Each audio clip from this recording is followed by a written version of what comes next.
Welcome to the FAQ podcast, frequently asked questions with Fuzzy and Quincy. Subscribe, hit the link. We need you to comment and share, okay? If you listen to the audio especially, that gets us bumped up in the rating because this is free, great content, okay? And speaking of free great content. Yes, and if you want to advertise, fuzzyandq@gmail.com. Like I said, speaking of free, great content, guys, we have a gentleman with us today. Why am I talking like this? He's making it real official right now. Yeah, because he remembers me from the radio, him growing up in the days of Philadelphia.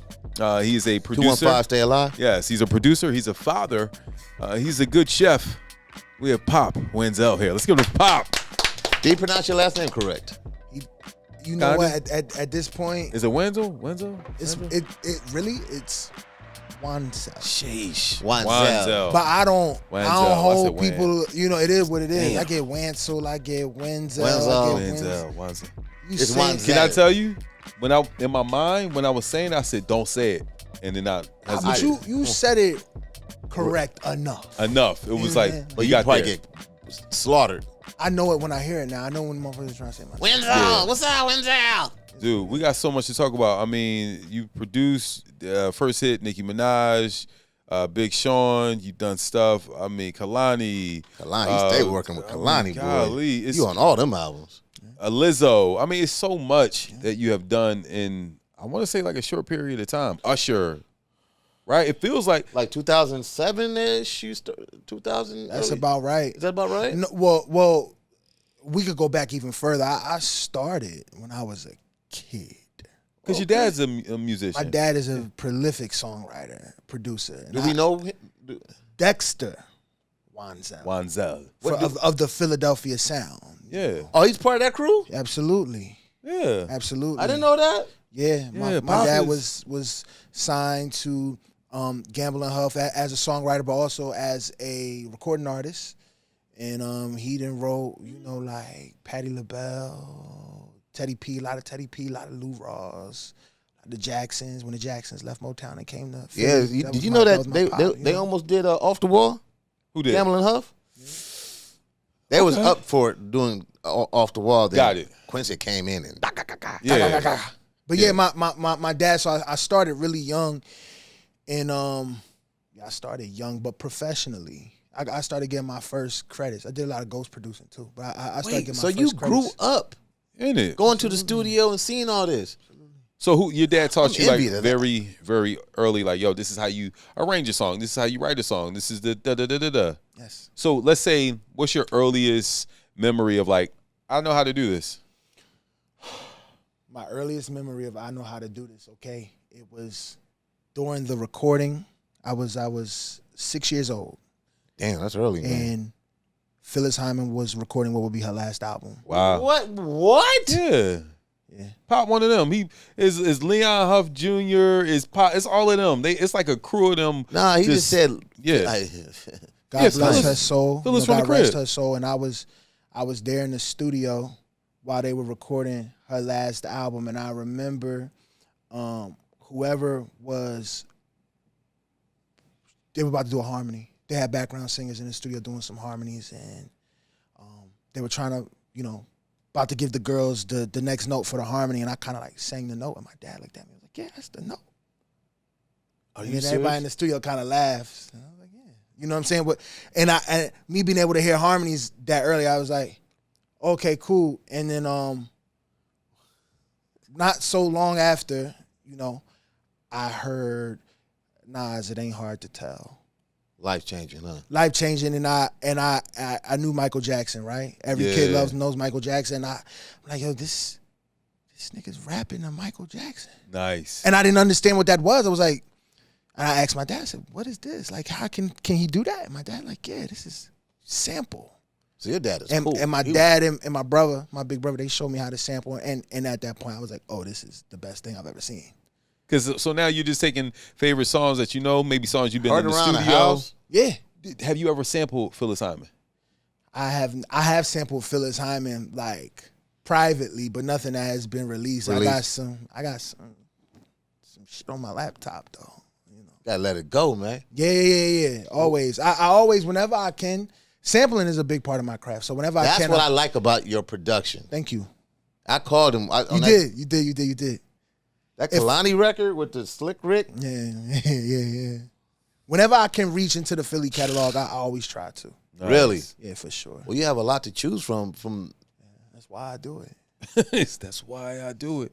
Yo, man. So fast forward. I mean, because we can bounce around because there's so many different things. Let's go. We're gonna go. Your first hit, Nicki Minaj. Right. That was my first. Was that hit song? Yeah. Was that my love? It's called Your Love. Your love. Your love. Your love. Yeah. Hey. Yeah, that was like her song for a long time. Like that went number one. Yeah. Right. How old were you? 19? 20, 21. I was young. Yeah. I was young. I was very young. That's a big placement, bro. I was 20. Well, I've been working with Nick though since the mixtapes. Okay. Oh, word. I have been working with Nick since the mixtapes up and even till like recently. Like I could be wrong, but I want to say I'm the only nigga in the game that has been working with Nicki Minaj from the giddy up since her mixtapes to even like recently. Yeah. Like we just had a hit song 1.5 years ago, 2 years ago. So can you tell us the song? Megatron. You know. So I met her on MySpace. Huh? I met her on MySpace. You were moving on MySpace too, because I knew Pop before I knew Pop. I was on MySpace. I was on MySpace. You was that guy. I was just trying. I was hustling. I got 11th grade education. I'm a high school dropout. I'm trying to make money. Everybody around where we from rap. So just, selling beats here and there, and I'm trying to sell more beats. I started reaching out to rappers in the tri-state and stuff like that. And she was had a message I would copy and paste to everybody. Nice. It's write their name in. And she responded. And we just started working on email, like back and forth all the time.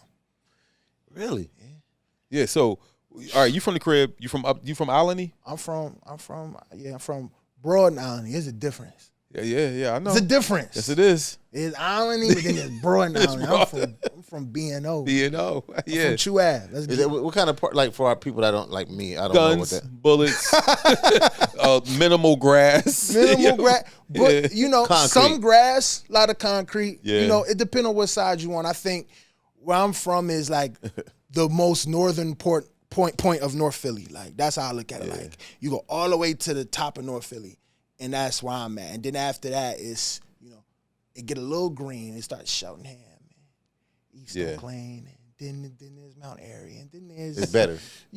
All that shit. So you was at the tip. Pause. I was at the tip. I was at a...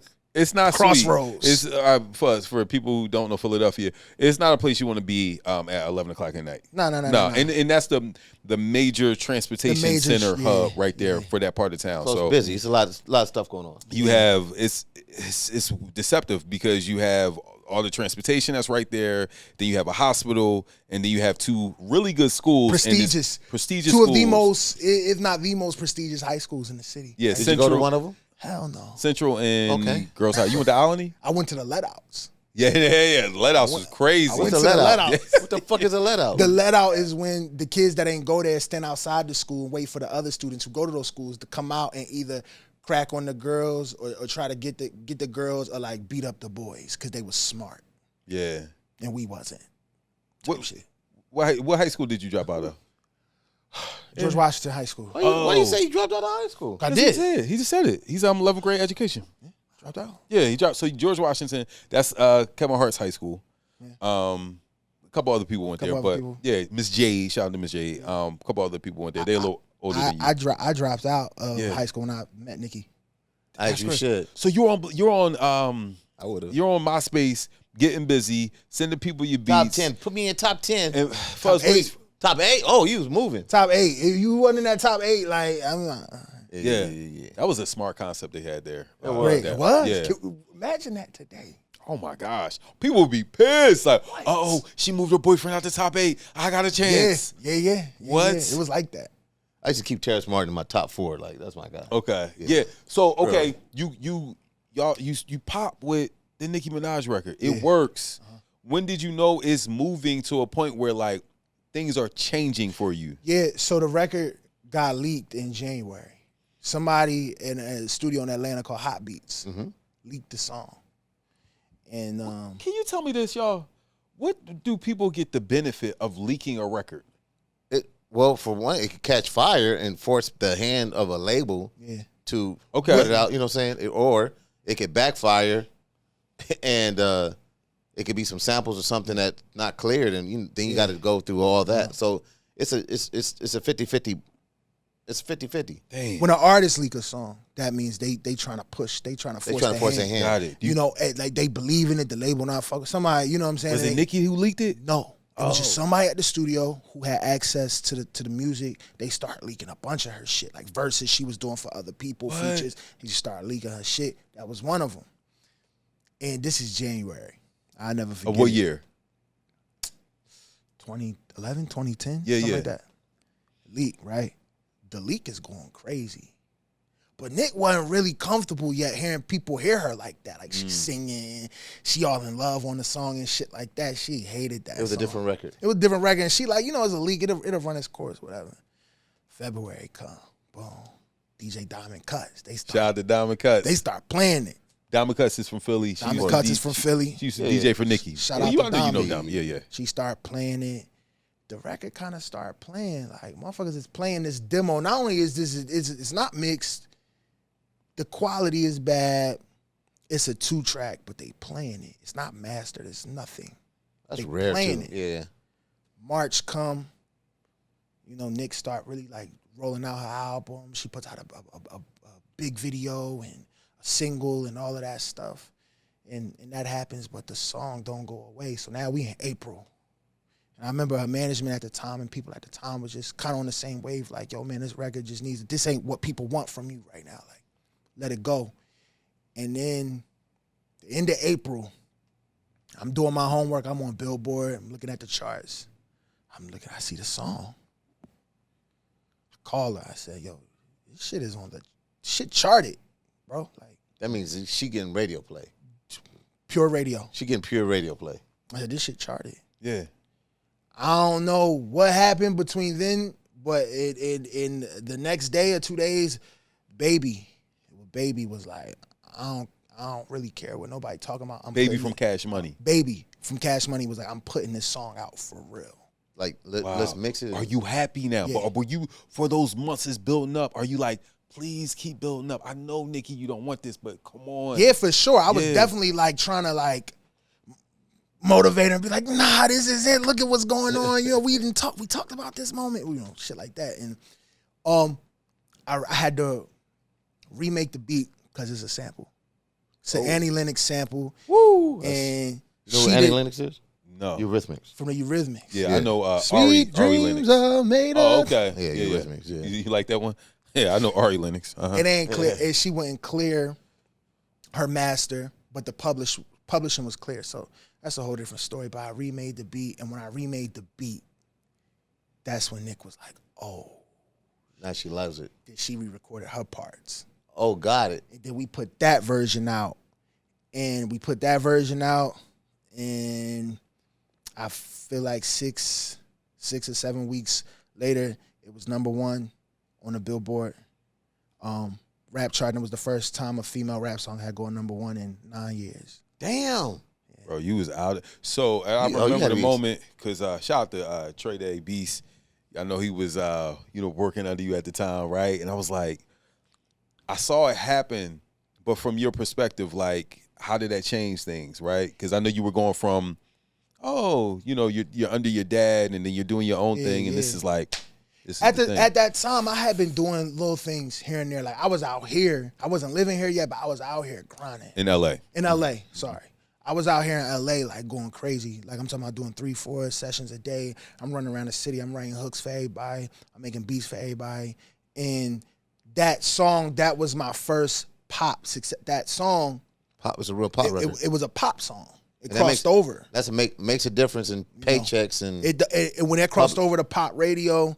And it also, like, Lil Wayne, like, started to acknowledge me, and Nicki made sure the rest of her Young Money crew, and I love her for that, like, knew who I was. Like, she would go into them sessions and play my shit, play my beats, and be like, yo, I'm telling you, this nigga's crazy. And that led to, a couple of songs on the Young Money, the first compilation album, which led to me doing some work with Wayne. Wayne do a million songs, so like none of my songs was on the Carter 4, but you know, you was working around that time. I was able to work around that time, and then other phone calls. You know, that song Crossing Over led to other phone calls that I was not anticipating. I didn't know what was next. So then, you know, it's before you know it, it's Trey Songz and it's Britney Spears and it's all these people at that time too. This is like, you know, all of these people's like peak season. Yeah. And I just, whoever called, I tried to accommodate. So you're from Alany.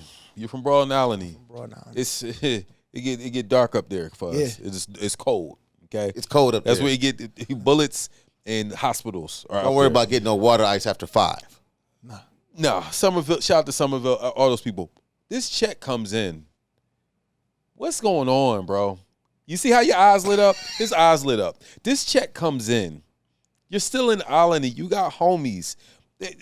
I know the picture. It's the same story a lot of us have lived. This check comes in, though.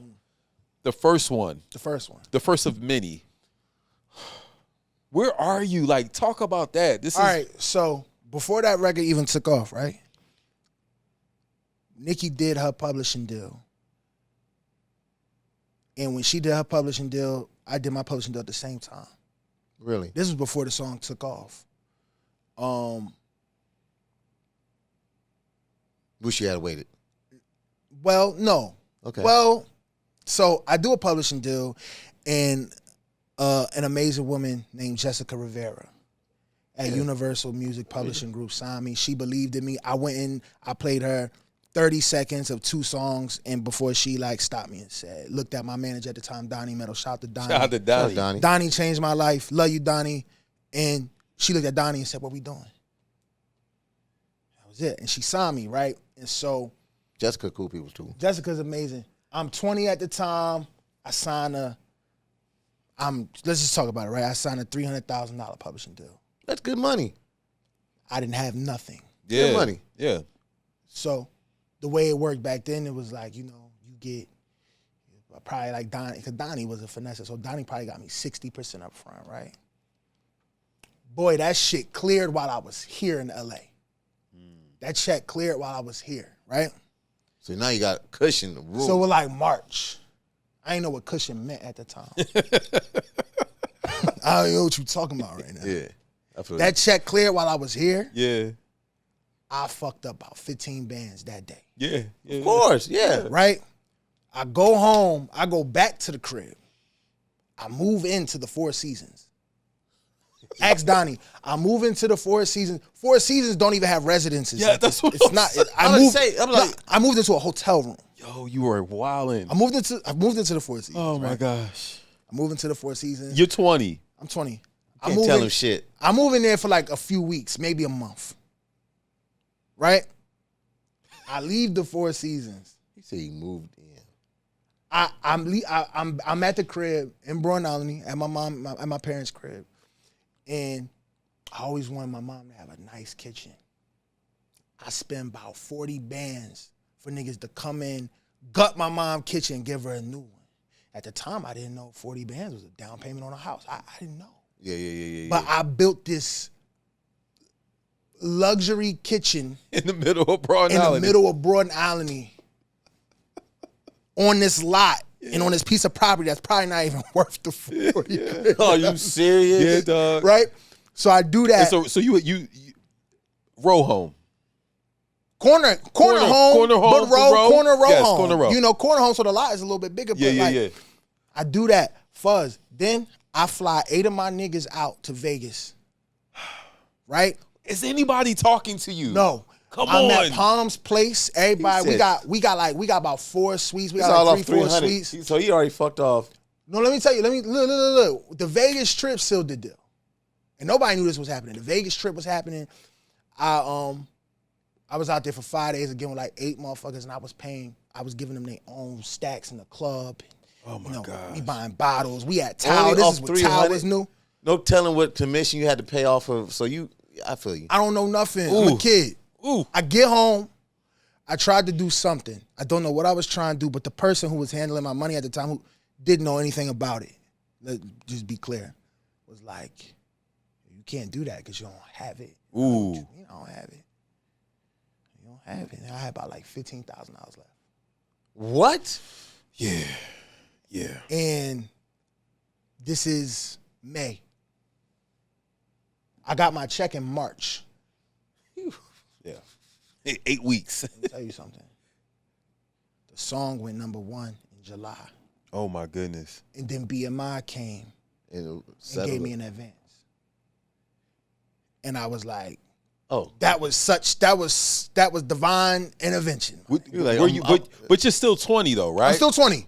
Are you like, thank God, okay, I know what to do now. I'm going to do this right? To the best of my 20-year-old ability, absolutely. I didn't do that again.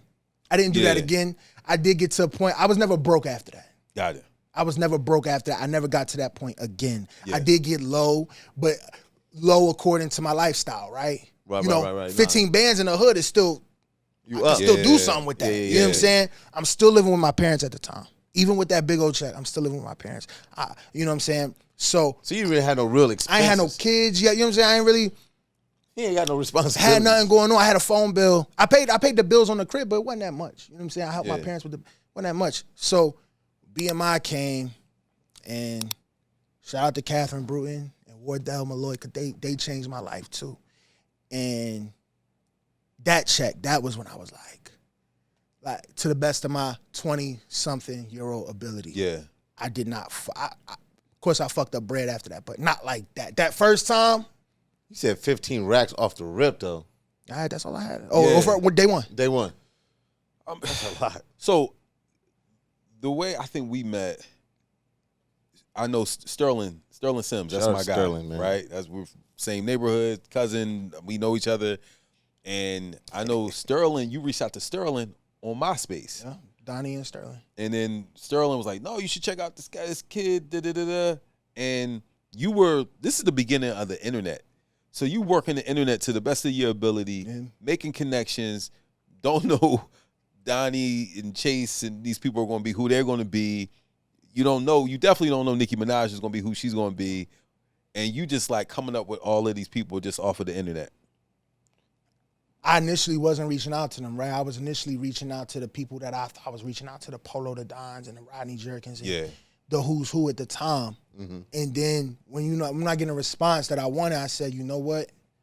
I got to reach out to motherfuckers that's within reach. I hope y'all heard that. Yeah. I hope y'all heard that. Within arm reach. Yeah. Within arm reach, because you know what? Everybody try to, shoot for the moon, land on the stars, whatever they say, right? And obviously that's best case scenario. But for me in that moment, I'm a realist. I believe anything is possible. Right. I wasn't shitting on my dreams or shitting on my goals at that, but I'm like, yo, man, there have to be steps in between. I can't just go, and land on top of the mountain. Mm-hmm. It worked out for some people that way. I just didn't feel like in my spirit that was what my trajectory was. Wow. So I said, I want to reach out to the motherfuckers that's around me that's doing it. I want to grow with somebody. Yeah. Everybody I admired grew with somebody. I need to grow with somebody.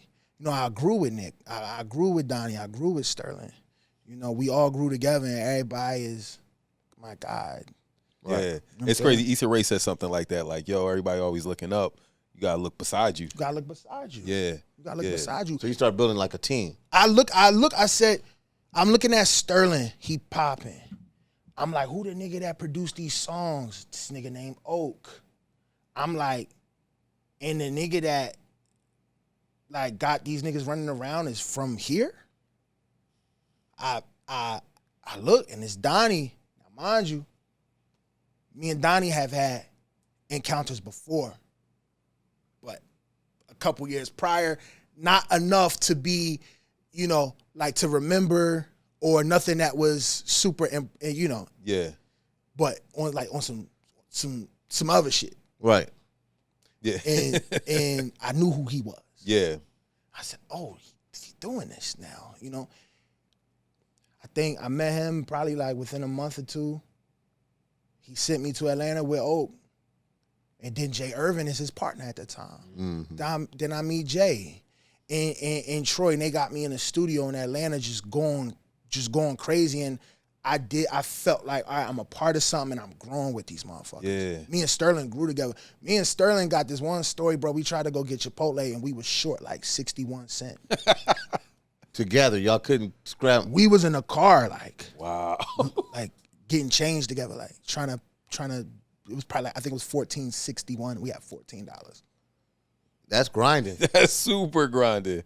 I mean, look, dude. Yeah, but you cherish those stories because you were like, man, I hate the cliche, but you got out the mud. But yeah, you got out the. I got out the fucking mud. Can't nobody tell me different. And it's funny because people always like to, attribute my father, like my success because of who my father is. And my dad was not where he was supposed to be either. His deals was fucked up too. So we wasn't living high on the hog, nigga. Like, we was in the hood where everybody else. So I didn't have a silver spoon like some people assume or think. And I avoided using my dad's, in my name until I had a #1 record. That's crazy. So really? Yeah. Because you want to stand on your own 2 feet. Absolutely. I get that. All right, we bouncing around. Pop, it's a big thing going on right now. To you, is R&B dead? You produce R&B, you know what I mean? There's Diddy says R&B is dead. Usher's like, I know you work with Usher. Usher was like, what? It's not dead. Like, for a person who's a producer in this genre, what is your take? I feel like if I came up in the era and gave the world Mary J. Blige and Jodeci and 112 and Faith Evans, then maybe I would feel like R&B was dead too. Different era. I don't knock how Puff feel. I feel where he coming from. And when I heard him, I thought it was he was speaking from an emotional, soulful. Absolutely. Where's the grit of it? Where's the absolutely? Because R&B is heartfelt. It's like absolutely. When somebody happy, you get those happy songs. When somebody going through some pain, absolutely. Some pain R&B songs go. Absolutely. We don't have that no more. Not too much. Not like we want. You know what I'm saying? And so while to answer your question, I don't think R&B is dead. R&B is not dead. R&B can't be dead. But sonically, the fundamental of what R&B is, and I'm gonna throw gospel in there also, is missing. Mary is missing. She's still around. She's doing her thing, but far and few between. Those are really rearing their head. Jodeci is missing. Yeah, those groups are gone. Yeah, we don't see groups anymore.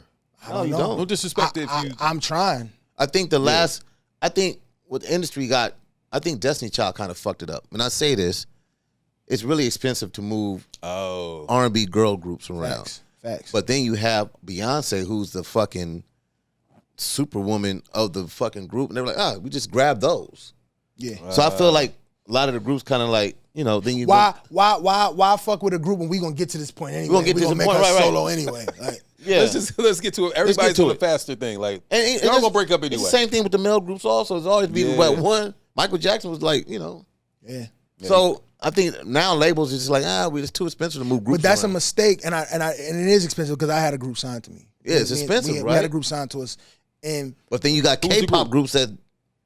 I mean, it's a different culture though. It is a different culture, but they're not from here. But I'm saying it's still expensive. Like but they probably just from a culture standpoint, they obey. I'm just no disrespect, right? It's just no. I'm saying like no. Like I hear what you're saying. We break out like no, I ain't doing that with y'all. Like you see my numbers. Yeah. And more of from their culture is more like we're together. We're doing this together. Yeah, it's I get it. It's a different one of them culture. K-pop groups. It's like 8 of us. It's like Wu-Tang. I'm like, damn, how y'all? You know what I mean? No, they move. But again, if somebody's screaming for one person and you from insert the hood in the United States, be like, man, I'm leaving these other dudes. But R&B ain't dead because you have the Lucky Days, you have the Kalanis, you have Kehlani, Summer Walker, so you still have it. Yeah. But I think with Puff and I'm like, I hear what Puff is saying, but I hope he's not trying to market what he's got coming in the next couple of months, whatever, so he can validate. This is what I was trying to tell you. Listen.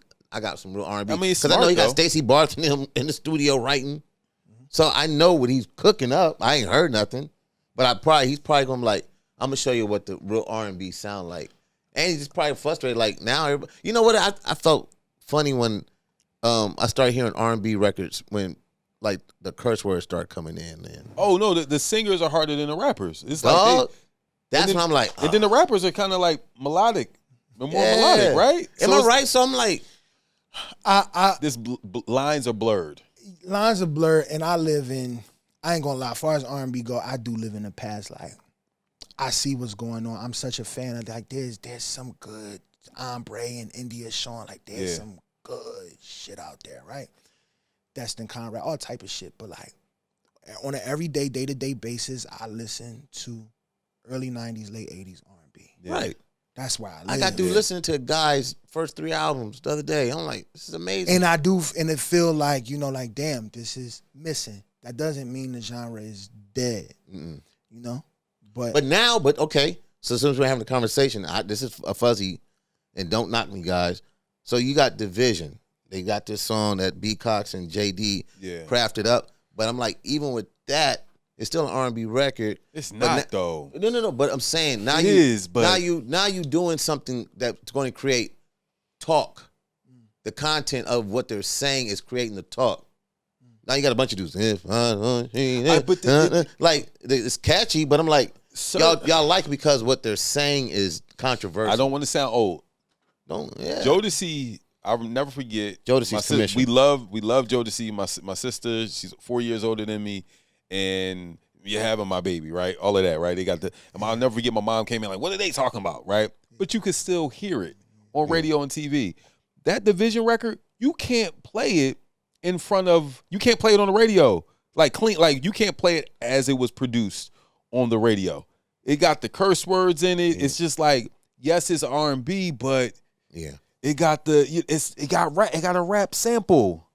I've never seen that before. I think a lot of artists too on the business side, you know, don't understand the value of radio. I think they still look at radio as some old school shit, bro. Radio is how we eat too. Really? Break that down. Because for me, as a producer, that's how you guys eat. That's how you eat as a producer and a songwriter. Yeah. I'll say this: leaving radio from on the personality side, it's like I don't need radio. I don't need to sit in here and talk on the radio because we can't talk no more. Yeah, you just want to play the hits. They minimize your talking, right? So it's like, hey, okay, back to the music in 20 seconds. It's like, man, I can't do that. And then the personality in podcasting, we can have longer conversations. We couldn't have this conversation. I've interviewed you on radio and TV. We haven't. This would have been done in 2 minutes. This is the longest interview we've ever had. Wow. Think about that. Like we've done 3 hours on TV together.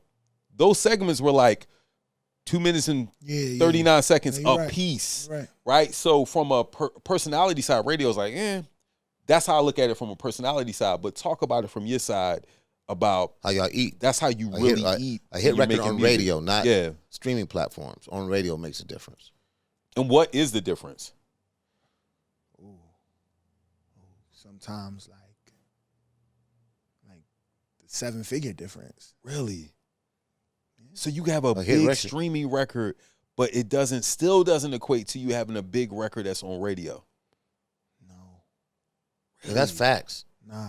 The streaming shit, like honestly, to see anything, you gotta have a big piece of the song, which is rare now, right? Because sampling is back and it's a lot of motherfuckers on the record. And I'm all with the team effort, you know, but sometimes it's 8, 9, 10 motherfucking writers and producers on the record. Those percentage slide. It did when you got the sample. You know what I'm saying? So to be seeing any type of money, you definitely gotta be hitting that, you know, like 2. And some people will disagree with me out there, but I start seeing money on them 200, 300 million streamers. Right. Bare minimum. If you can get a billion streamer, even better. Those are few and far in between. Right. What were some of your billion stream records so we can kind of get a picture of what that is? A gauge. So I don't have that many. That's the thing. Like the average song isn't doing 1 billion streams.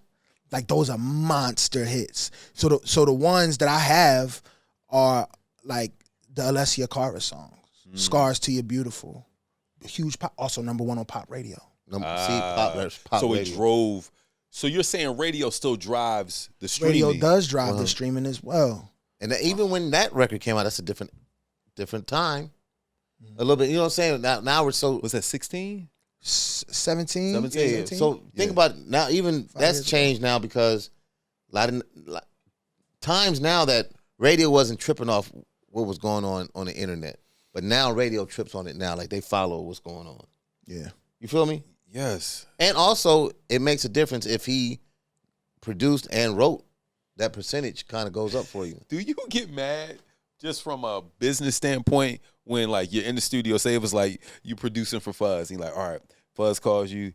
Fuzz is a big artist. He like, oh, I'm going in with Fuzz. And Fuzz is like, yo, I just want to get in with you, Pop. You know what I'm saying? Let's just build. You like, bet. From a business standpoint, you're like, yo, maybe me and Fuzz can go in, make some records. We good. Y'all go to the studio.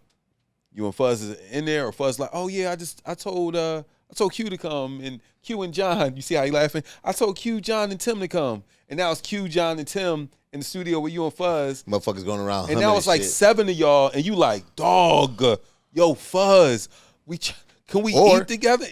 Or yeah. The big artist, the biggest artist, no matter what we do, I'm still getting writing credit. You got to play that game. Talk about those two scenarios. So the second scenario don't bother me as much as the first one. Got it. To be honest. Because if it wasn't for you, I wouldn't be in here.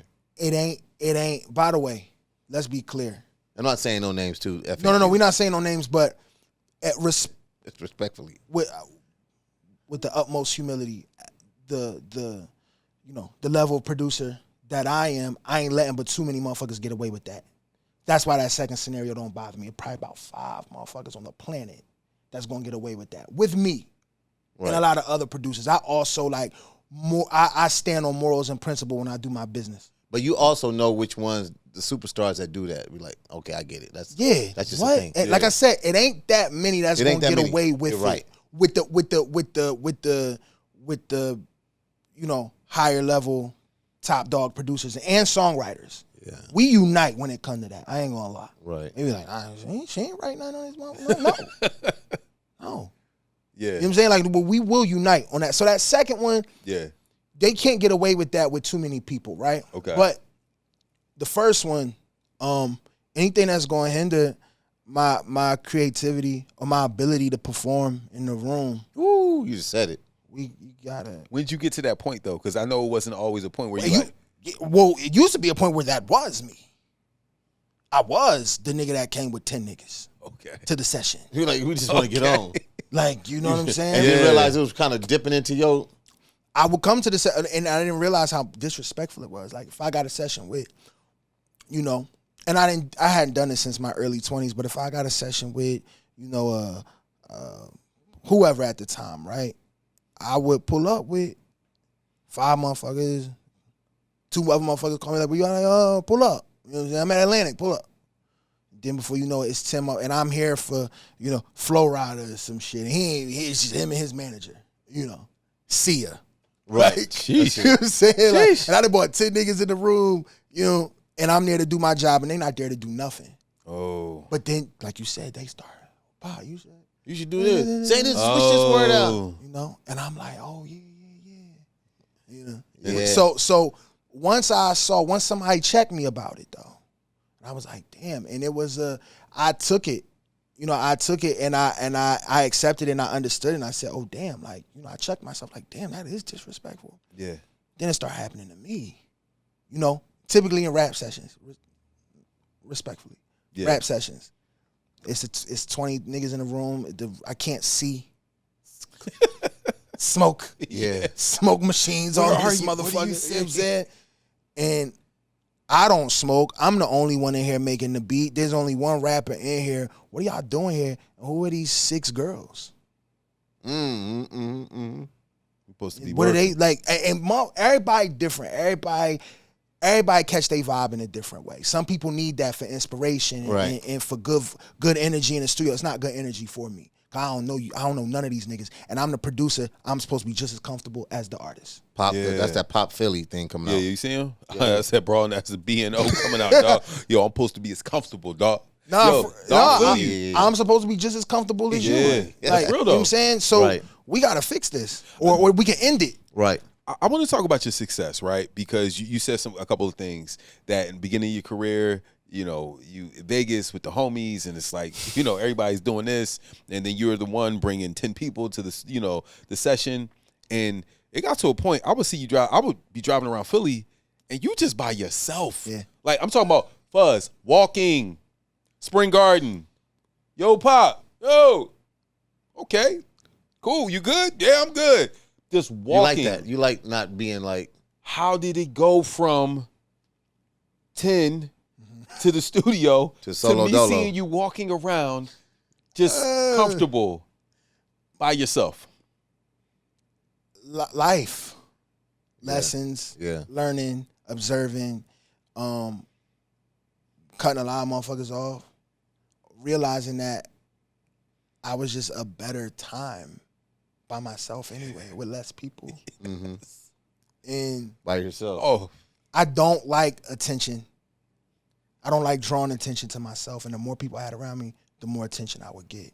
And especially if it's me, and today it's toned down, but if it's me with my hair out and, I'm somebody that motherfuckers look and say, I wonder who that is, especially if I got 10 niggas with me and we got chains on.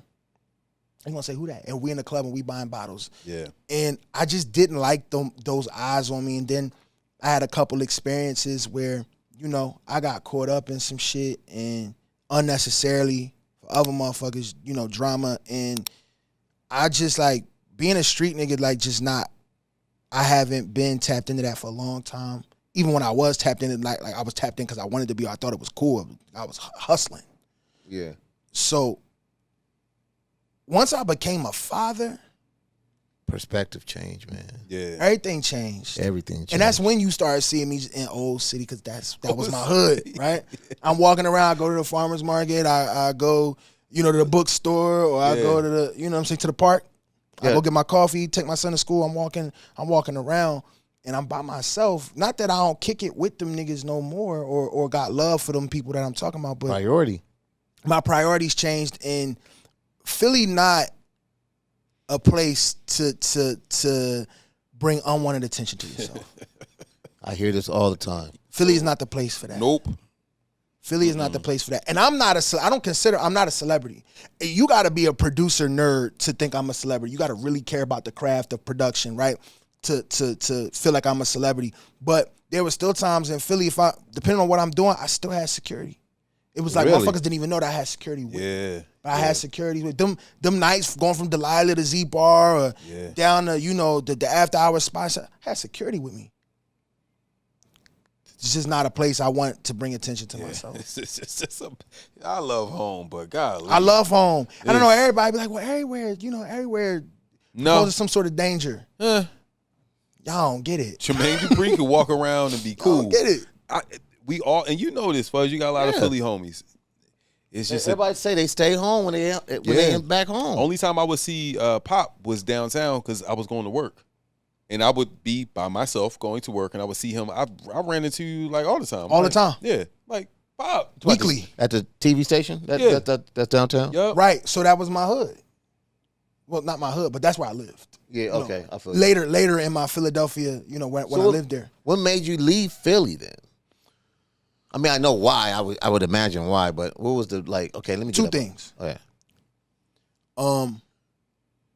A lot had happened. A lot had transpired in my life. My son was starting kindergarten.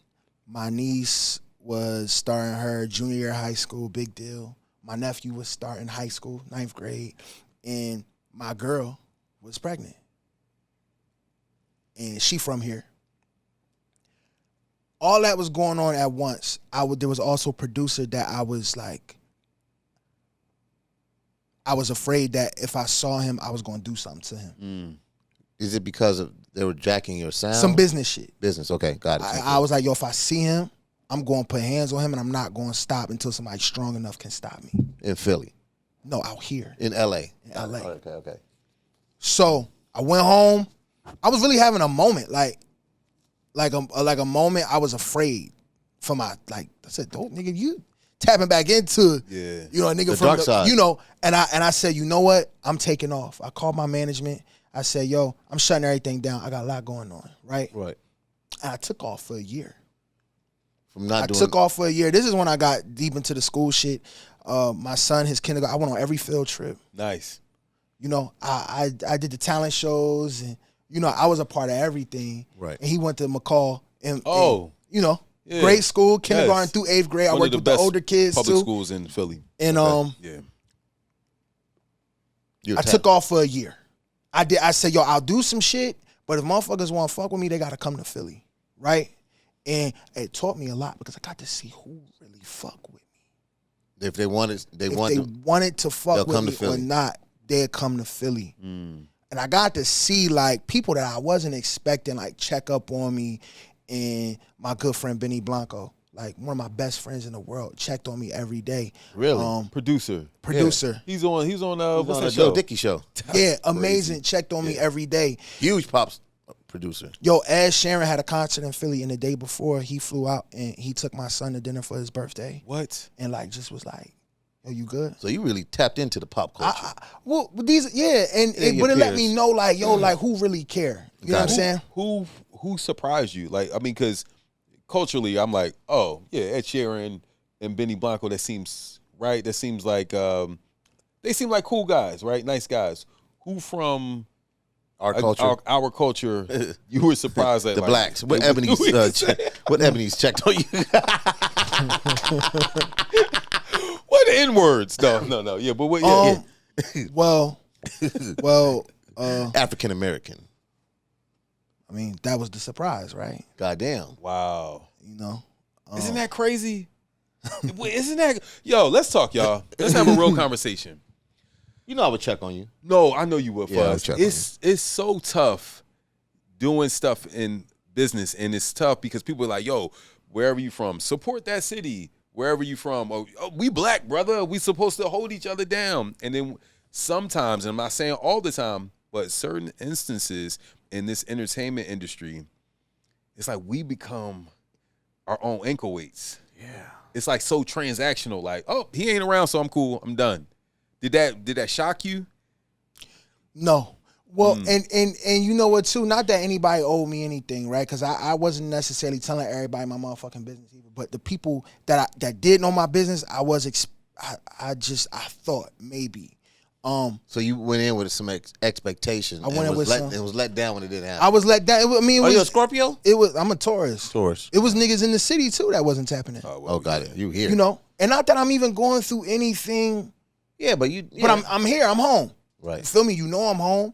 And it was people in this business that I thought I was forming like real. I don't really like bond with. I thought I was bonding and forming real friendships with certain motherfuckers, and they wasn't tapping in either. And again, I was like, I'm not gonna take it personal because don't nobody owe me anything. But it was the surprises was on the other side. Yeah. And beyond that, it was the same niggas. I'm not surprised Sterling tapping in with me all the time. You know what I'm saying? Like I'm not surprised Oak tapping in with me all the time. I'm not. So. It was a real moment, and it gave me a lot of clarity. So fast forward a year later, I get a call from the A&R of a big artist that's like, yo, she wants you here at QB here at 11. I'm like, she out here at Westlake in LA, and they like, she wants you here at 11, and I'm in Philly. Like, damn. I'm like, nah, can I fly out? Or, it's Wednesday, school over Friday. Can I fly out Friday? Like, nah, she leaving. And then in that moment, I was like, all right, I got to move to LA. Yeah. I've been here for a year. Yeah. I ain't do no sessions. But, I made songs in 2015 and 2016 that was still getting released. So even though I was taking off, you still had income. Shit was being released. So a lot of people didn't know I had took some time off. Got it. You know what I'm saying? But in that moment, I was like, all right, I gotta move to LA, and I did. But what it helped me regarding like taking note of who tapped in with me and who didn't. When I moved here, I was very prepared and I was very guarded, and I was able to come and hit these streets like how I needed to, and not with open arms. Best decision you probably made coming to LA. And you've been out here. This dude's crazy. It's probably the best decision for real. Because listen, he said he left Philly, Q. Yo, and he's so like, funny, people tapped in. So now he's out here really working, man. Yo, I'm out here. Tell him how he's making. He know. He already know what it is. He know. But listen, we got some weird ass loyalty to that city. I don't know what it is. No, I'm gonna tell you. I know what it is. He showed me this Fuzzy. Look at this house. Yeah, 14,000 square feet. No, 14. Yeah, it was. So here's my thing about Philly, right? And we're in different parts of the industry, right? So for me, it was a point. You are limiting yourself. You already putting it. You already, brother. You already downsizing it. You can get to where he is. No. I'm just saying we're different parts of it. Like I know what you're I don't produce music. You are a producer. You're a producer of life. Yeah, but I produce a lot of kids. Yeah, so you need to work, and we can get there. But I'm here now. You only can for a couple of hours. What you gonna say, Pop? I was just gonna say I wanted to retract my statement when I said we have a weird loyalty to the city, right? Because it's not weird.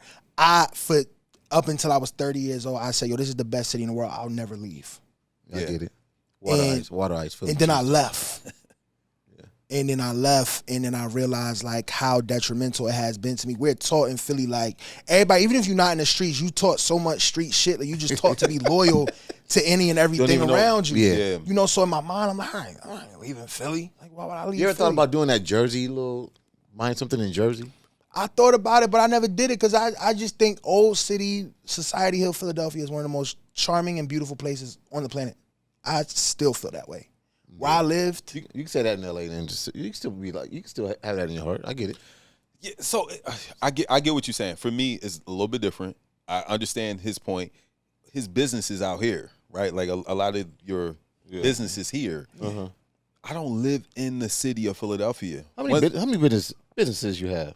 I have a couple. What's like this? Name top three. Your top three businesses that's going on right now. I mean, the one business is I have a marketing. Okay. Firm, I have a PR firm, laptop, okay. Production. And what else? What else are you doing that's visible, making noise? Yeah, I mean, but we move around, Fuzz. I'm saying it's making noise. No, here's the thing. I don't have a loyalty to Philly. I love Philly. Right I don't like once I quit the TV station, my Center City became my kid's school. Right. So that's outside of Philly. So it's a little bit different. Pop, we made a Philly run a couple of times. We did twice. I mean, the shout out to Black Thought. Probably the biggest. Oh, shout out to Black Thought and Freeway. Yeah, we did Freeway, Black Thought. Yeah, I'm just saying, but we get down in LA. You know what I mean? It's just a phone call. Well, right now we're down to Cosmic Kev next interview. But the hard you crazy. The hard part about it is when it's crazy. When the family is set up there. Yes. Yes, he has that was hard. Yes, that was hard. I get it. That was hard packing all that shit up and starting over for them.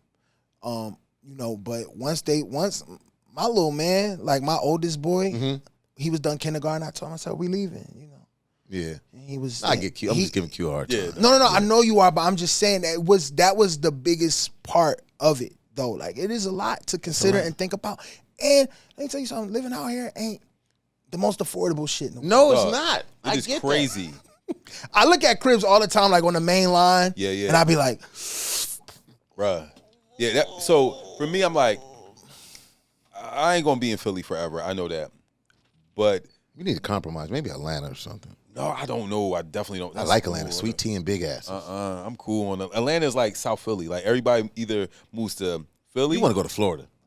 I just had to. I'll tell you this. I want to be able to move around different places. I want to have a spot out here. I don't necessarily want to move out here. In the next 15 years, my youngest will be out of the house. Then it's like, all right.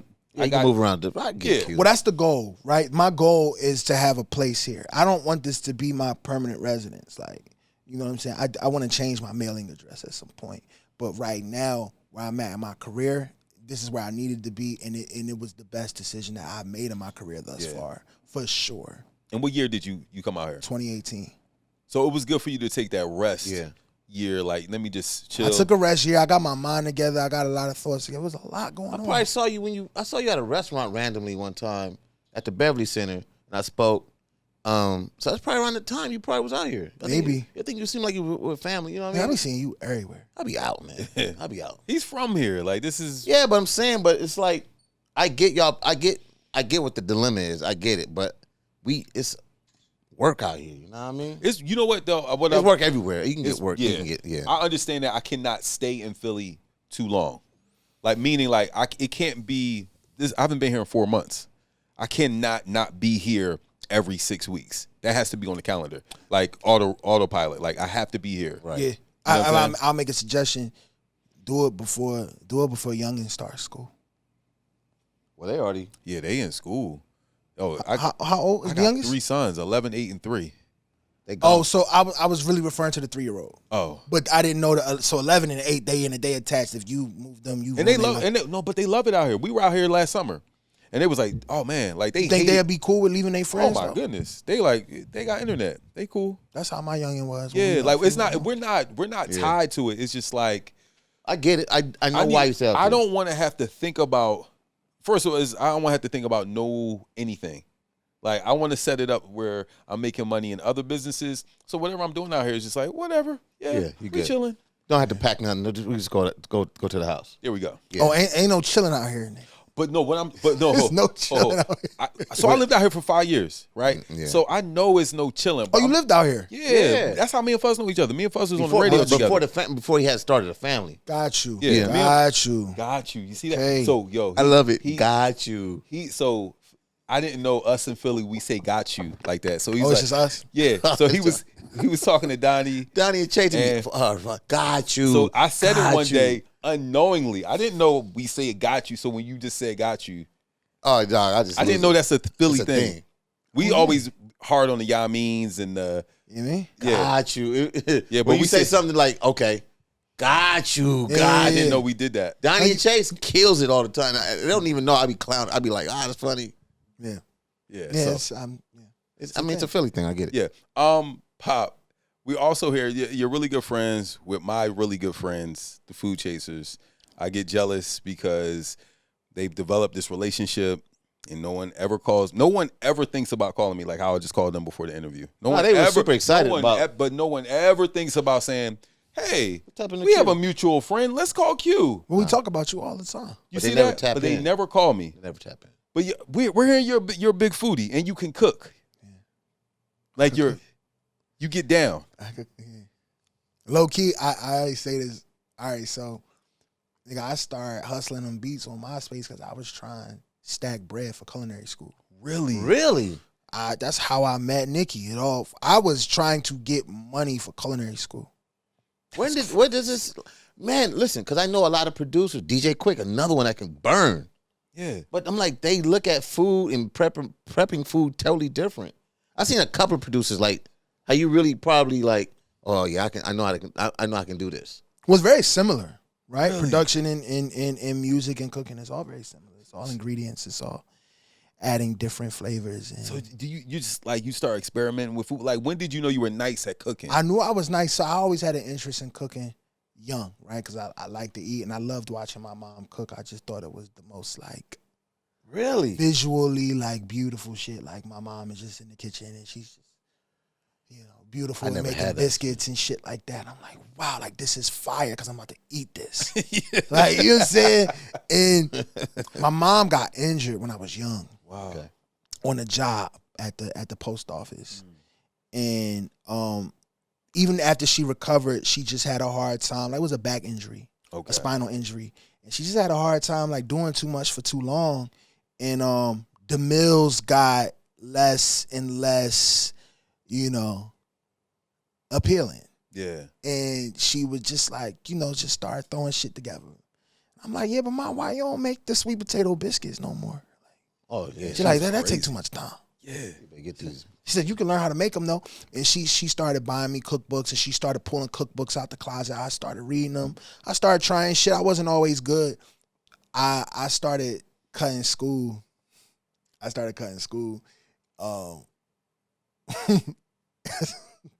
My dad, like, at night, and this is my dad who's hasn't had a drop of alcohol in so long, but when he used to get right?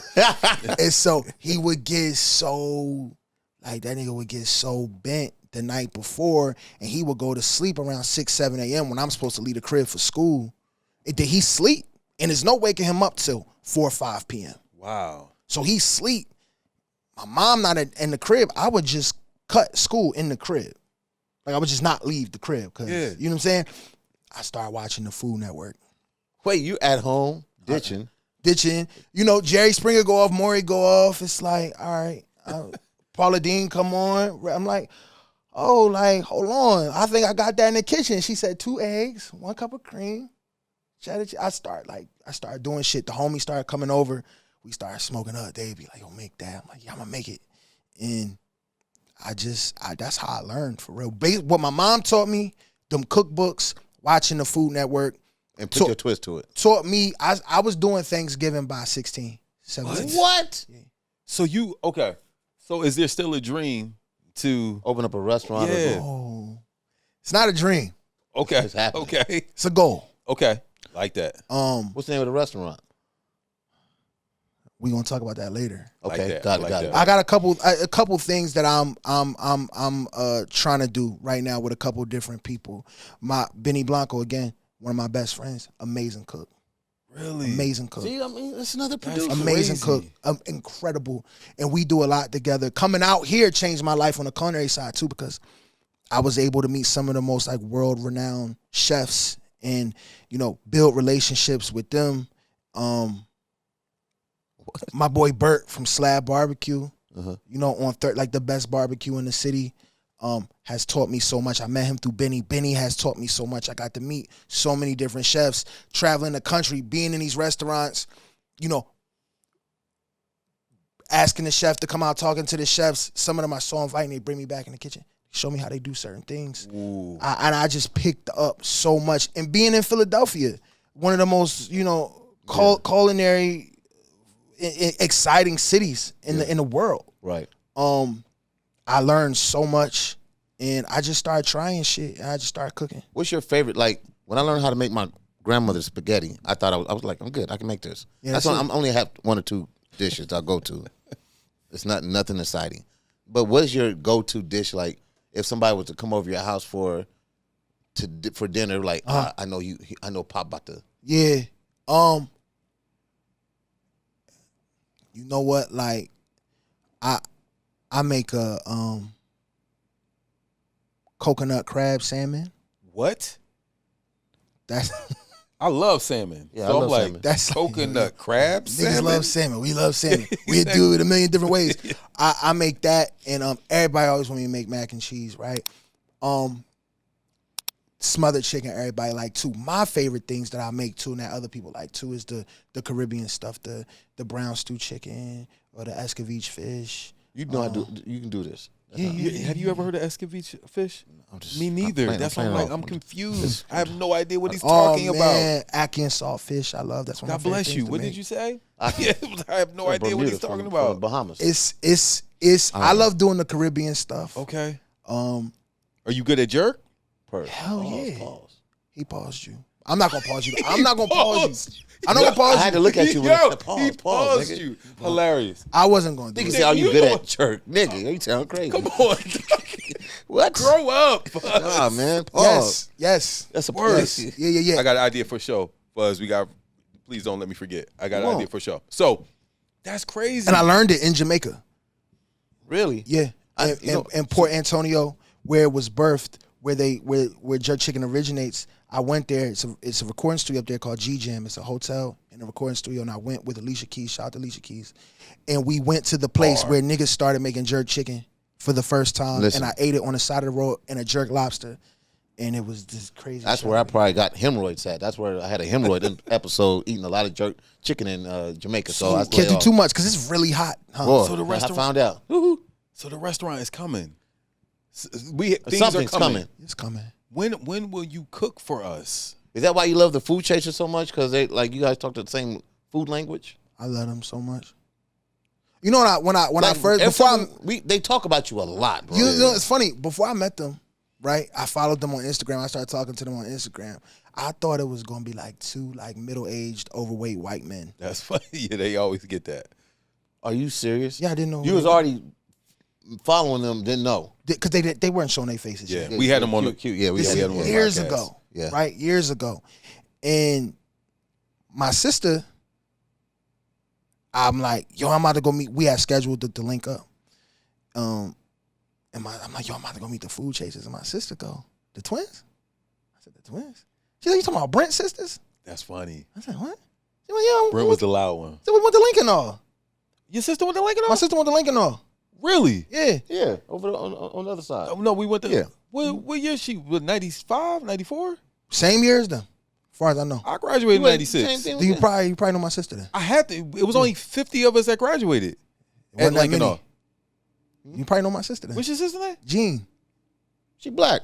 Got a little, I gotta see a picture. Her a little shorter Let than me see his. a You know what I mean? What? Your sister went to Lincoln? She Yeah. graduated in 96, bro? Yes. You have a picture of your sister? Come on, man. You playing. No, seriously. Do you have a... You over here playing. No, you have a picture of your sister? Please. Probably. Yeah, I definitely got a picture of my sister on my What? phone. She graduated in 96. I don't know. Don't start putting me. But she... Pop, if she, you know what it is? Your sister ain't said nothing about QDZ. You feel me? No. It's not that. It's not that. Like, our school was small. It's we very we very graduated small with 80 people. So it's like... And the blacks all stuck together. You told me that, right? It's not... It was only blacks. Okay, I know. It was like... So, like, even if you were 3 years behind You still knew everybody knew the whole class. Everybody. So I got to see a picture of his sister. I definitely know his sister. So you probably know her, didn't know that they were related. For sure. For sure. Okay. Wow. So my sister, I was like, and then when I met them for the first time at the restaurant, I told them that was the first thing I said, yo, I was not expecting this. Oh, I see what you're saying. So if his sister know the twins, then she definitely got to know you. Yeah, but not even if I was the quietest person in the class. Yeah, that's how small it was. Just That's that what I'm small. saying, but yeah. Nah, Yeah, it's not like you ain't seen nothing. It's like nah. No, I'm giving you a hard time, but I'm just saying, it's a small world. Yeah, so like I wanna Kayla and Maya gave you praise, Food Chasers. Maya and Kayla, I'm sorry, because Maya's older. But they gave you praise. It's like, yo, your macaroni and cheese, it's amazing, yada yada yada. But you have some things coming up in the food space. A breakfast spot, like a brunch spot, pop brunch. Whatever. Hop and B. You see what he did there? Hop and B. You missed it, Fuzz. You missed it, Fuzz. Don't miss it. It's not what they say. It's the movement. He got some stuff moving. That's why he was like, are you a breakfast person? Yeah. Yeah, because it ain't really no breakfast out here. No. And that's one of the things that... Yeah, we went to breakfast. I love a breakfast. I love good breakfast. Yeah. I'll tell y'all about it. I travel. When y'all cut these cameras off. Yeah. Got it. I travel for some good Let's stuff. go through this discography, right? You got so much. So but he did talk about you and Oak. You guys are y'all still together? Is it? Me and Oak will never not be together. Let me explain something to y'all. Please. In the clear. In the clear. Oak is not from Philly. He's from overseas, right? Yeah, he's from Turkey. He's from Istanbul. Huh? Black. Yeah, you know. Oak is black. I never met Oak. He's light skinned. I never met Oak. I've been to Turkey. But he's from Turkey. Yeah. And so I never met Oak then. Good dude. Only met Pop. Oak refers to me as his partner, which I am so humbled by because I look at him as my mentor. Wow. How did you guys meet then? MySpace. Donnie. Donnie. Donnie. When I met Donnie was like, yeah, I need to get you with the nigga Oak, yo. You sound just like him. I was like, all right, cool. Yeah. You know, he sent me to Atlanta, and it was just like, I was just like a little ass kid just watching Oak. I thought and think to this day that he is one of the most incredible producers that we've ever had the privilege of gracing our industry. So explain to me for context, real quick. For context, can you tell people some of the songs you guys have collaborated on? Oak and Pop and Oak. Oh my God. Well, since we talking about R&B, hello. El Varner Refill. I'm gonna name the Grammy nominated ones. Okay. Start there. I want to really take her to breakfast. She's amazing. She's a good person. She's amazing. I met her a couple of times. Shout out to her. She's beautiful inside and out. She lives out here in LA. She's incredible. Yeah. She's so incredible. We got nominated for the Refill Grammy. Wow. We got That's a nominated dope record. for the Good Kisser Grammy. Usher. Grammy nomination. Kehlani Distraction Grammy nomination. Fantasia nomination. We did a record on Fantasia called Collard Greens and Cornbread. Oh my God, man. Me and Oak like my career is based on the things that I did with Oak for the most As a part. collab. Now explain to it. Now it's a production team or a collab. What do Pop bring to the team, and what is Oak like? What is the like Jimmy Jam and Terry Lewis? You knew that, you know what I'm saying. So how does Pop and Oak come as one? Pause. Okay. Buzz gonna be pausing until he's 90. I'm just, that was good. Yeah, Yo, I had to. pass me my cane. Pause. That was good. Bro. That was good. Yo, man, it was just like big dog, little dog. Honestly, like I had ideas, they raw ideas. Like I'm not as seasoned of a producer as he is at the time. So it's like my ideas is raw, they unorthodox. And he would sit down and be like, yo, you know you changing keys right here in the middle of the progression? And I'd be like, no, I don't know that, but I feel like this feel good. And then he would like, okay, let's try it. But he taught me so much. Oak is amazing. Structure. He structured keys, harmonies, vocal production. Oh my God, like everything. He kind of like delegated like the drums to me because he's like, nah, nigga, your drums. And I would do the drums and I would write the records a lot of the times too. Okay. Does he write? Does Oak write hell as well? Yeah. Okay. You get to a point as a producer where every producer start writing. So even if you're a producer and I'm a songwriter in the room and you like, Pop, I don't like that line. Got it. You know what I'm saying? Yeah. You writing a song at that point. You know? But I say all that to say that's how it was in the beginning. At some point, the roles changed every time. Oak might come to me with a hook idea. Really? And hook melodies a lot. Or you know, he might bring me the drums and I have the melody. You know, so it just changed. Like we just bounced our creative energies off of each other, whatever they might be that day. But I'm saying, but he was in Philly or was he in LA or? Oak did a lot of, man, Oak lived everywhere. Oak, because Oak lived in Atlanta. Then he lived out here. Then he lived back in Atlanta. Then he lived back out here. Yeah. So he did a lot of traveling. He was in Philly. I felt like he lived in Philly.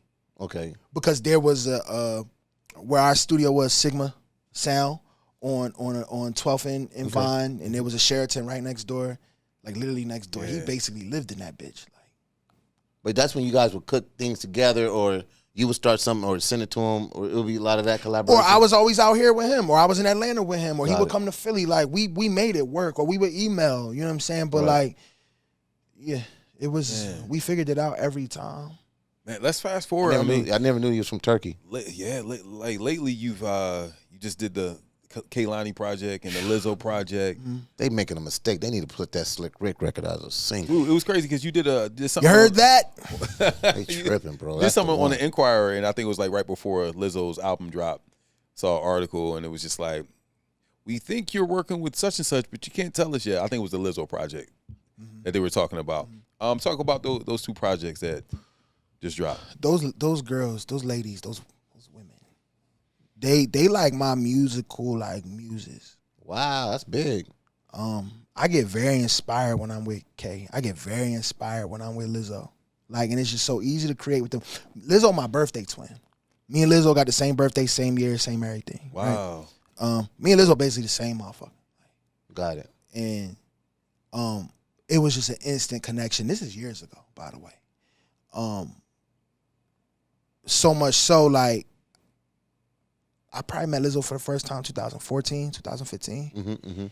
And in the beginning of the pandemic, actually, it wasn't in the beginning of the pandemic, like probably late 2019, me and her, when she really like blew up, took off.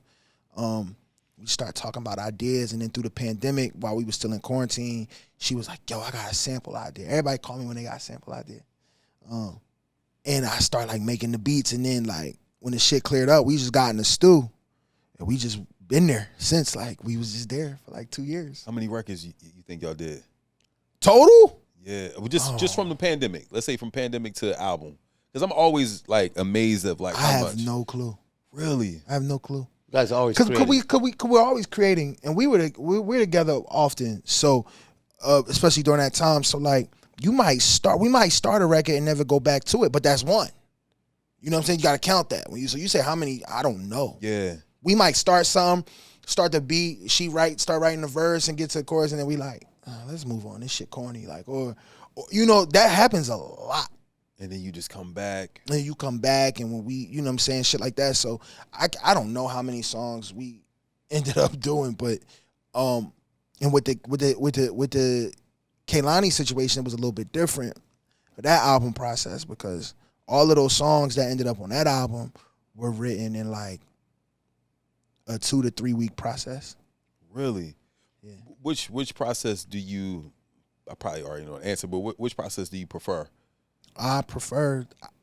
You want the hit process? I want. You know. I prefer whoever. I prefer the comfort of the artist. That's the process. Whatever their process is, that's what I prefer in that moment. So for K, it's a little bit different. Like, we had a goal, we stuck to it. You know, an artist can work on an album for a year, 2, 3, whatever, make 160 songs and then got to pick 12. Damn. I had a conversation with Jimmy Jam and Terry Lewis before, and I said, what do the leftover Janet songs sound like? Sheesh. And them niggas said, what leftover Janet songs? They purposely make a song for a album. I said, what? He said, let me tell you something, young man. He said, we worked on them songs, we wrote those songs, and we worked on them until they were good, and then we produced them, and that's what we gave the world. No one does that no more. No leftover. And so, what leftover songs you think Quincy Jones got of Thriller? Yeah, there's like 2. If that. No. I think I just watched the Quincy documentary. They were saying they did a bunch, I believe. I feel like there are these demos that drop, you know, and there's songs that didn't end up being on the album, but it's only like 2. And so like me and Kay would have those conversations, and she'd be like, yo, you know what? Like, that's kind of raw. Like, let's try it. She was in a different place in her life, going through a real beautiful spiritual journey, and she wrote the songs, and she was like, okay, these are the songs. I'm not changing my mind. Now let's get them right, though. Like, but these are the songs. Yeah, but now let's get them right. And we spent time getting them bitches right. And that album came out April 2022. We had it done December 2020. Done. It was done. But just then you still. I worked on, and I was done, fully done post-production by March 2021. So she had that album. She held on that album for a year.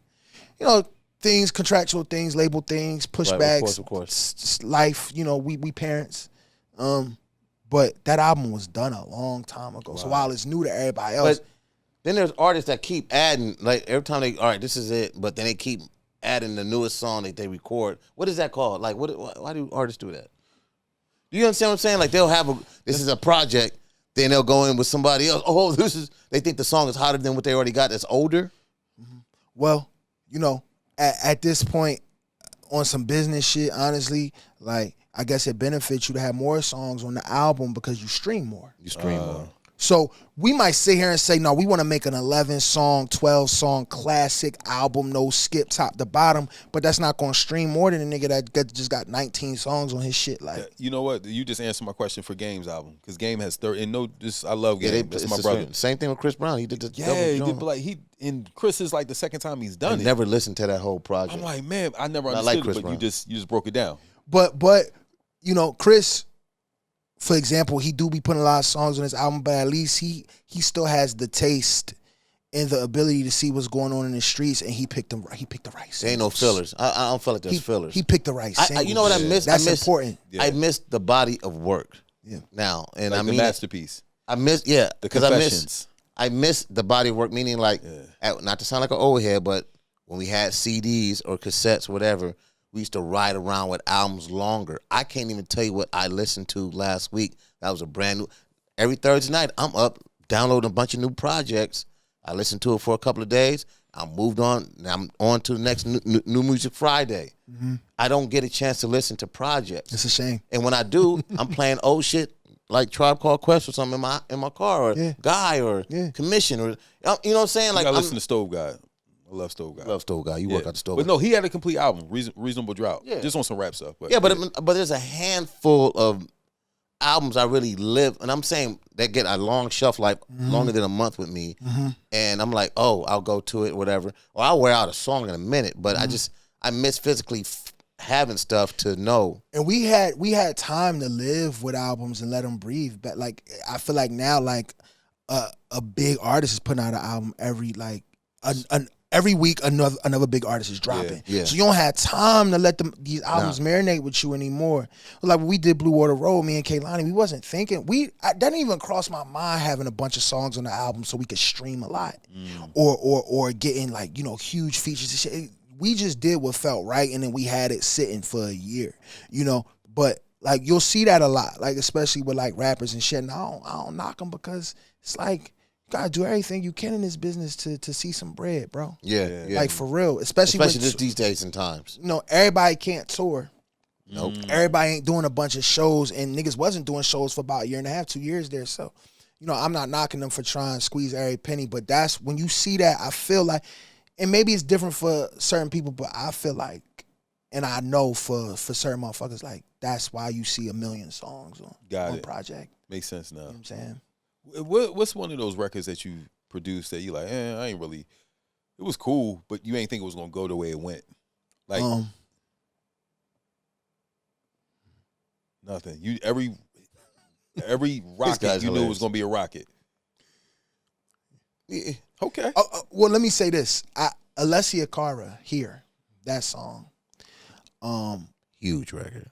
Yeah, and I loved it so much so that I was like, I didn't ruin this girl's career. Like, it's an Isaac Hayes sample, loud as shit in the background, and it's wordy. There's no room in the record for it to breathe. The hook is a lot. It was just like, this is the most amazing shit that I've ever been a part of, but I think the label is going shit on it. And we made that record, and Steve Bartles, who was president of Def Jam at the time, was like, "Oh no, I'm putting this out." And I was like, "You were so no idea." And then was that regime? Yeah, and I was like, "You putting this out?" They're like, "Yeah, we putting this out." I think that record came out no later than 3 or 4 weeks after we made it. Tab A&R that, huh? Tab, shout to Tab. Shout to Tab. And that shit came out. That was a big. That was a rocket for her. And I was like, "Y'all putting this out? Y'all don't fuck," because it was so different. Yeah, she opened up for Coldplay. Yeah. Did you work on that second project after that? We worked with her on the second one too. Yeah. Worked with her on the second one. Who do you want to work with? I know you probably. That's my question. Yeah. Who do you want to work with? I really, really, really want to work with Pusha-T. Really? Wow. Okay. I don't really begin to get a lot of my rap shit off. Like, in the beginning of my career, it was really rap based, but it was like only motherfuckers that are melodic understood my rappers that were melodic understood my music at the time. So I always did a lot with Nicki. I always did a lot with Wiz. J. Cole, Kanye. Like, they just understood what I was trying to do musically on my rap shit. And I feel like my shit was just never like street enough or dirty enough for like rappers. But when I hop back in my bag, I start. But Pusha-T, that's the Pharrells. They're melodic. Like, yeah, but Pharrell hopping in a different bag for Push though. Yeah. Like I'm not talking about the clips.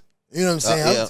I'm talking about for Pusha-T. That like I was referring to clips. You know what I'm saying? Like, so I really want to work with Pusha-T. I be sitting on rap beats. I don't send rap beats. Like, niggas send out packs of beats to rappers because that's how it works. Yeah. I don't do that, not because I feel like I'm too good to do it. I just don't do it. There's nobody for me to send it to, for real. I don't have enough rappers within my network that I feel like trust me as a rap producer at this time, because my path ended up being pop and R&B at some point. And it is what it is. Do you ever dissect other people's production? I do this in my car. I zone out. I'll black out a lot. Like, fuzzy secret. I'm either a bass player or a drummer when I listen to music in my car, right? I listen to Pharrell's production or the clips. Pharrell Neptunes. And a lot of those records back in the day, it was so open and clear, and it wasn't a lot going on.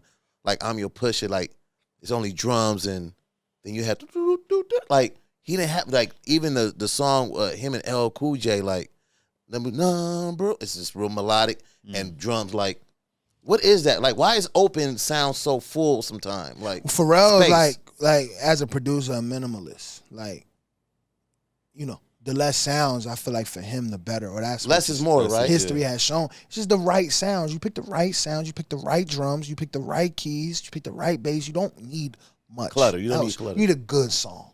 Yeah. You need a good song. But do you dissect producers? All the time. Who's your top 5? Right now? Frequently asked questions. Who's your top 5 producers? Oh, my God. Not even right now. Well, Oak and Flip, forever my number ones. Shout out to Flipper. Number one. Like, they're my number ones. Okay. Like, for always, right? But, Dahi. What will we know Dahi from? DJ Dahi. Kendrick Lamar. Oh, my God. Kendrick Lamar, Steve Lacy. Yeah. Incredible. Cool brother. Vinyls. A lot of just amazing, like, Drake shit, Chris Brown record, No Guidance. Okay. He works on, he's amazing. Jahan Sweet, part of the same crew. Guy from Florida, incredible producer, Giveon, Ella May. Kehlani, like just really, really incredible. How many is that? That's fine. Yeah, that was three. That's really? three. Hit Boy. Shout out to Hit Boy. Hit Boy been one of my favorite producers now though, like for like 13 years, like consistently. Have you talked to him?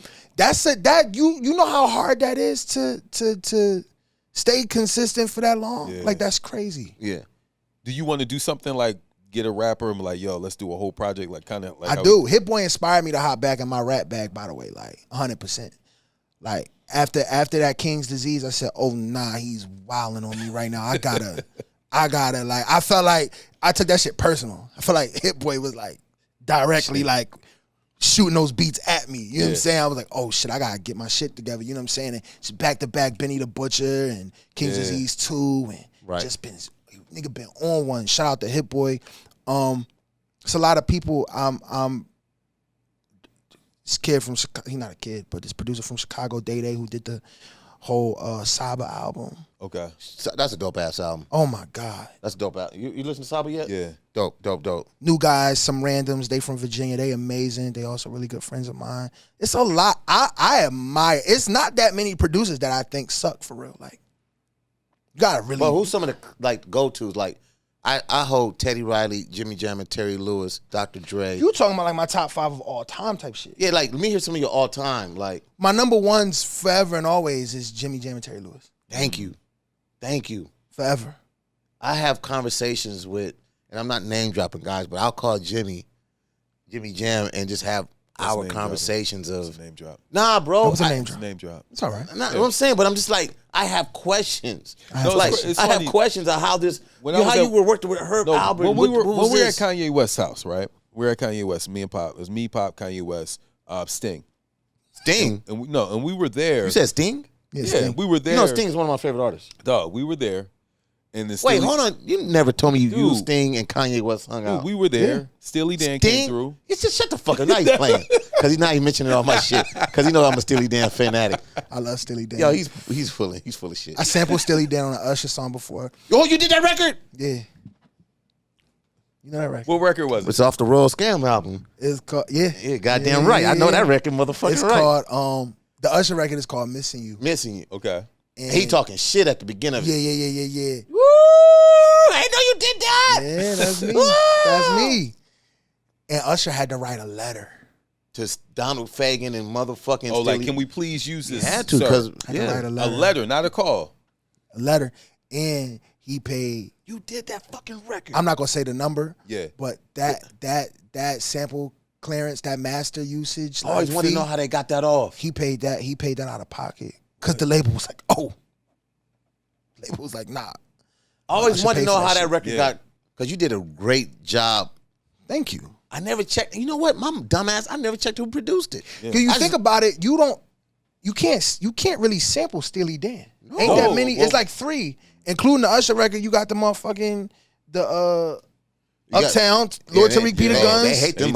He took that. Kanye sampled them on Champion on Graduation. He had to do the same thing though. Had to write a letter. Had to write the letter. I had to come up off that fee. Damn. Steely Dan, classic. Yeah. Wow. Congrats. All right. Okay. You're like the He said congrats. You're the silent assassin. Yeah, I don't, and motherfuckers say I gotta start like celebrating my wins more and shit like that and shit in my discography, but I'll be like on to the next, like, well, what we doing now type shit. Because if you celebrate too long, it's like you miss another moment. You just fuck me up. Yeah. Just fuck me up. I love what you do with samples. I'm glad that people are sampling more, but I love what you do with sample or sample interpolations, whatever you want it, because you really. Ooh, I'm glad you said that. What? What's the difference between interpolation and, I guess, is interpolation and sampling? Yeah. So when you sample, you actually sample the master recording. Right. So it's like you directly sample. What the label owns. So Mary J. Blige, Be Happy, I sample Mary's voice. I sample that song, right? But then you got motherfuckers that interpolate the melody. How can I?